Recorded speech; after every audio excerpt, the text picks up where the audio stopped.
première fois de plus de 50 mois, il n'y a pas aujourd'hui de communiqué de militaires.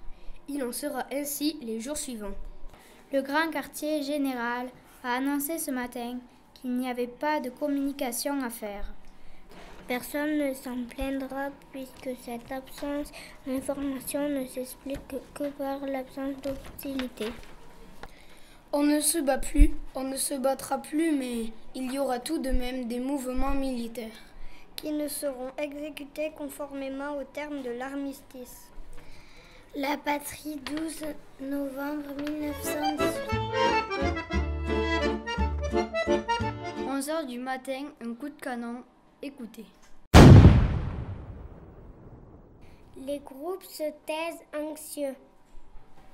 Les uns n'ont pas entendu ou ont entendu mal.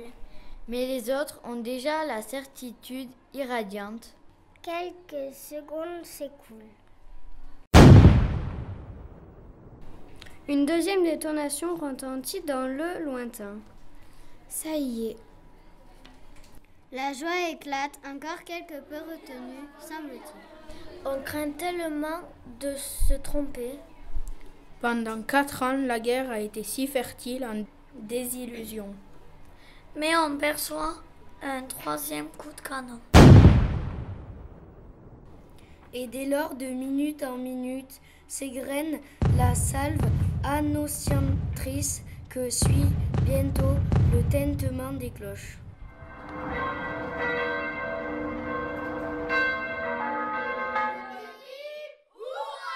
Alors l'allégresse déborde. Des usines, des ateliers, des magasins, des bureaux. La foule des travailleurs se répand dans les rues. Les tramways, les autobus, les taxis-autos, le métro. Tous les moyens de communication sont pris d'assaut par la population. Dont l'enthousiasme ne fera que croître jusqu'au milieu de la nuit. Humanité, 12 novembre 1900. Dans de nombreuses usines de guerre, invasions, munitions, etc. Les ouvriers et ouvrières ont en grande partie abandonné hier après-midi le travail pour fêter l'armistice. On aura donc pu croire que, prévoyant la fatigue causée à leur personnel par la célébrité de la victoire, nos usines n'ouvriraient pas leurs portes aujourd'hui. Il n'en est pas été tout à fait ainsi. Comme à l'habitude, à l'heure ordinaire, Renault, Citroën, Blaireau et la presque généralité des grandes maisons voyaient leur personnel arriver. Ajoutant avec le plus grand plaisir que jamais l'entente ne fut plus parfaite entre patrons et ouvriers. C'est ainsi que chez Blaireau, les ouvriers massés dans la grande cour de l'usine reçurent leur directeur, M. Leblanc, le célèbre aviateur vainqueur du circuit de l'Est. Au son de la Marseillaise. De la patrie, le jour de gloire est arrivé. Le portèrent en triomphe et manifestèrent ensuite le désir de fêter aujourd'hui la grande fête nationale.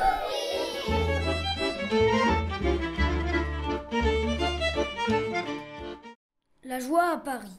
Les édifices et la plupart des immeubles se couvrent du pavois des très grandes fêtes. Et les éclatantes expositions des pavillons multicolores des nations alliées reviennent égayer les voies parisiennes. Ceci pour la plus grande joie des enfants que les écoles viennent de libérer et qui s'égayent en chantant la Marseillaise. Allons enfants de la patrie, le jour de gloire est arrivé. Et dès lors, c'est la joie intense et frénétique des grands jours de liesse qui caractérisent la physionomie de toutes les rues de Paris.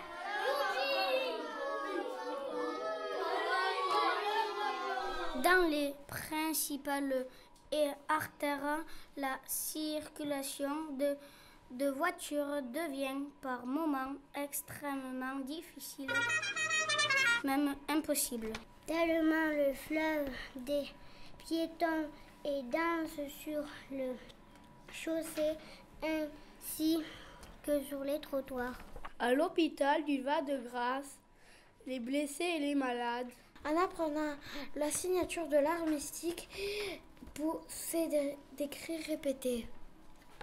Vive la France, vive la République. Vive la France! Vive la République! L'Humanité, 12 novembre 1918.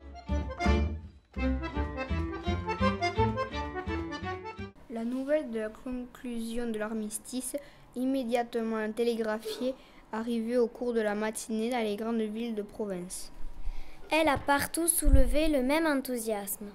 Partout, les soldats alliés se sont mêlés à la population pour fêter la victoire tant attendue. Partout, des cortèges se sont formés. Les tramways, les lourds camions des usines de guerre, les automobiles particulières.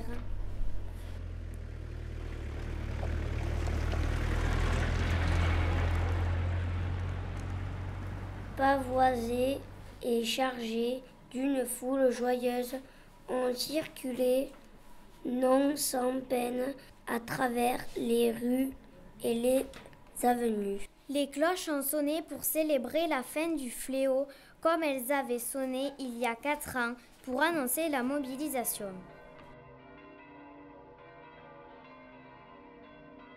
À Bordeaux, la cloche du beffroi municipal, qui était restée muette depuis 1914, a sonné déchaînant l'enthousiasme public. À Boulogne-sur-Mer, les cloches des églises et les carillons de beffroi n'ont pas cessé, durant toute la matinée, de se faire entendre. Au Havre, des bateaux de toutes les nations ont fait retentir leurs sirènes pendant 1 heure. Des salves de coups de canon se sont répétées sur tout le front de mer.